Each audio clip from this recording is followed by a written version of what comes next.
اعوذ باللہ من الشیطان الرجیم بسم اللہ الرحمن الرحیم. جی آج امام بخاری رحمۃ اللہ تعالیٰ کے بارے میں بتانا ہے کہ امام بخاری رحمۃ اللہ تعالیٰ علیہ حدیث کی جو شرح اس کے اندر فرماتے ہیں کہ درود پاک پڑھنے کے کیا فضائل ہیں، اور اس کے اندر کیا فرمایا، قال بخاری قال ابو عالیتی صلاۃ اللہ ثناء علیہ ملائکۃ صلاۃ الملائکۃ الدعاء. اب فرمایا کہ جب فرشتے درود پڑھتے ہیں، اب جب فرشتے بھی درود پڑھتے ہیں اور اللہ بھی درود پڑھتا ہے اور اس کے ملائکہ بھی درود پڑھتے ہیں. اب درود پڑھنے میں فرشتے بھی ہیں، درود پڑھنے میں ملائکہ بھی ہیں، درود پڑھنے میں انسان بھی ہیں، یعنی مخلوق ہم لوگ سرکار کی امت بھی ہیں. تو جب اللہ کا درود پڑھنے سے کیا مراد ہے؟ اللہ کا درود پڑھنے سے مراد یہ ہے، یہاں پر اللہ کا درود پڑھنے سے مراد رحمت ہے. اللہ کا درود پڑھنے سے کیا مراد ہے؟ رحمت ہے. اور ملائکہ کا درود پڑھنا کیا ہے؟ دعائی. ملائکہ کا درود پڑھنا دعا ہے.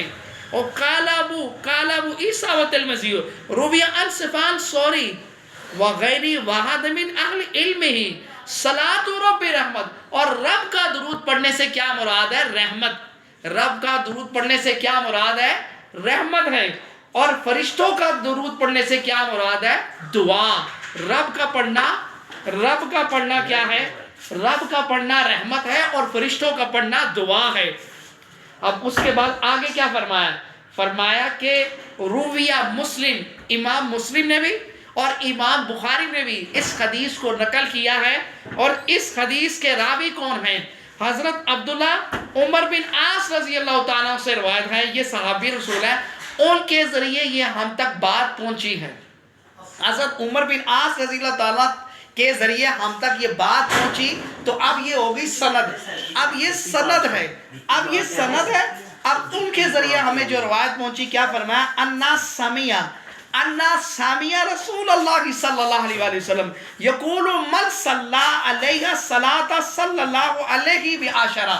فرمایا جس نے مجھ پر ایک مرتبہ درود پڑھا، اللہ تعالیٰ عشرہ اس پر 10 رحمتیں نازل فرمائے گا. اب یہ حدیث بخاری اور مسلم کی ہے. صلی علیہ عشرہ، جس نے درود پڑھا اللہ تعالیٰ اس پر 10 مرتبہ اللہ تعالیٰ اس پر 10 مرتبہ رحمت نازل فرمائے گا. اور اس کے بعد کیا فرمایا، آگے جو حدیث ہے، اس حدیث کے راوی حضرت اوس رضی اللہ تعالیٰ عنہ سے ہے. اور فرمایا ان رسول اللہ قال ان من افضل ایام یوم الجمعہ.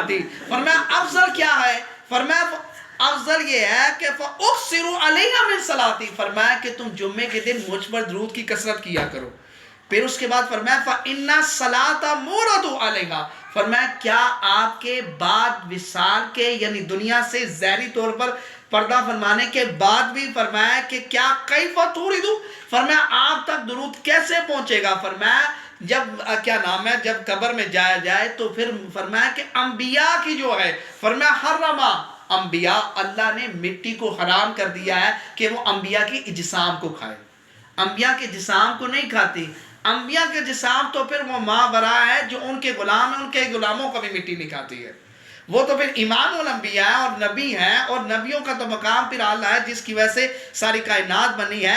تو امتی جو ہیں، جو ان کے غلام ہیں، ان کے غلاموں کا بھی مٹی نہیں کھاتی ہے. تو جو کثرت سے درود پڑھتے ہیں، اور فرمایا ان اللہ حرم علی الارض، فرمایا اللہ نے مٹی کو حرام کر دیا ہے ان تاکل اجساما.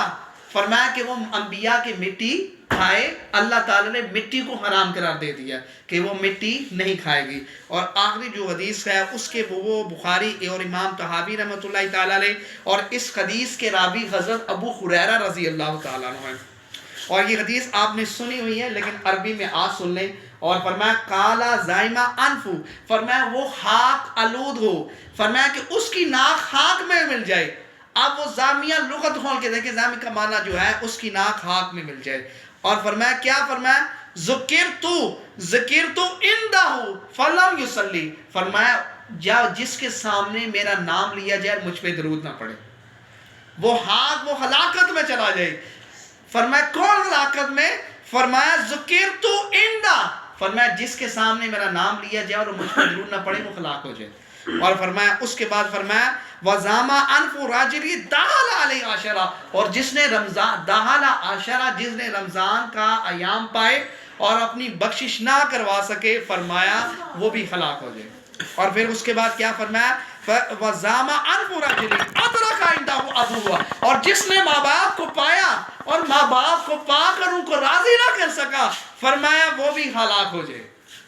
فَلَمْ يُصَلِّ عَلَيْهَا، وہ بھی ہلاک ہو جائے. تو جس نے درود پڑھا جائے اور درود نہ پڑھے، سرکار کا درود پڑھا جائے اور وہ درود نہ پڑھے، سرکار نے کیا فرمایا وہ ہلاک ہو جائے، وہ ہلاک ہو جائے.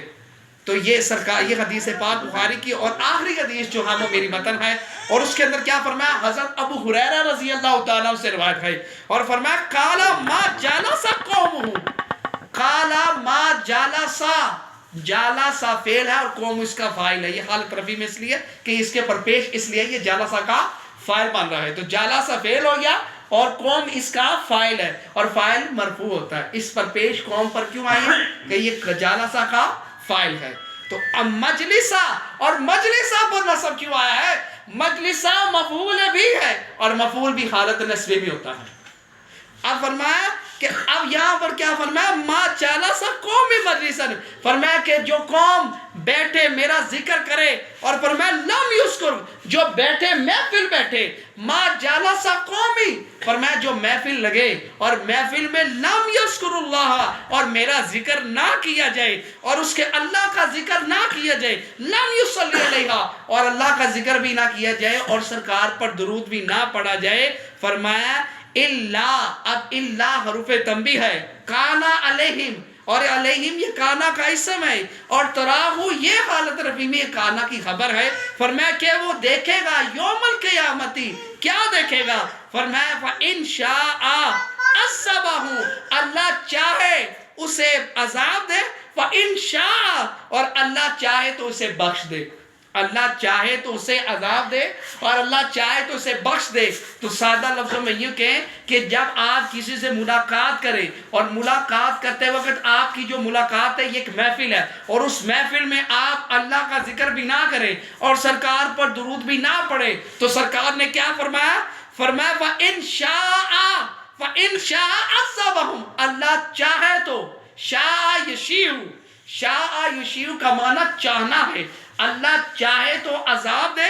فَإِن شَاءَ، اور یہ اس کی جزا ہے، وَإِن شَاءَ یہ شرط ہے اور اگلا جملہ جزا بن رہا ہے اور شرط اور جزا مل کر جملہ اسمیہ خبریہ بنے گا. اور فرمایا ان شاء، اللہ چاہے تو اسے عذاب دے اور اللہ چاہے تو اسے بخش دے.